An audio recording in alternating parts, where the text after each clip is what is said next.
నీ చచ్చిపోయేదాకా నువ్వే ఉండాలి పదవిలో ప్రభువా నాయనా. ఇదిగో ఏసయ్య నీ గెలిపిస్తాను, నువ్వే వస్తావు ఈ చుట్టుకోవడం నాకు ఆనందంగా ఉంది. ఇప్పుడు పెంచేవాళ్ళ సంతోషం కాదు కానీ మంచి పనులు చేస్తావు నాయన, మంచి పనులు చేస్తావు. నా కోసమని కాదు, ప్రజలు అందరూ సంతోషిస్తున్నారు, ఊర్లన్నీ బాగుపడ్డాయి ఆయన. నాకు చాలా సంతోషంగా ఉంది. ఎందుకనగా తండ్రి ఎక్కడో మూల పడి ఉన్న వాళ్ళు కూడా ఈరోజు ఇంట్లో ఉంటున్నారంటే నీ వల్లే.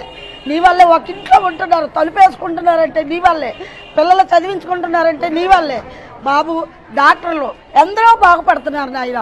నువ్వు ఇంకా రావాలి, ఇంకా మంచి మంచి పనులు చెయ్యాలా, ఇంకా నువ్వు 100 ఏళ్ళు వర్తిల్లాలి తండ్రి. నాకు చాలా సంతోషంగా ఉంది. కానీ ఒకటి తండ్రి, నాకు ఇల్లు లేదు, బడ్డీలో ఉంటున్నాను. అందుకని నాకు ఒక ఇల్లు వచ్చినట్టు కూడా చేస్తామని చుట్టూ కాగితాలు పెట్టుకుంటున్నాను. అది కూడా వస్తే ఇంకా నేను సంతోషిస్తాను. అందుకని నువ్వు దీవింపబడాలా, నా ఆశీర్వాదం నీకు ఉండాలి. ఈ చుట్టూ నువ్వే గెలవాలా, గెలుస్తావు తండ్రి, నాకు తెలుసు. నాకు ఆ నమ్మకం ఉంది. ఎంతమంది ఎన్ని చెప్పినా నీకే ఓటు, మా ఓట్లన్నీ నీకే ప్రభా, నీకే. చంద్రబాబు నాయుడు గారికే జై, చంద్రబాబు నాయుడికే జై, చంద్రబాబు నాయుడికే జై.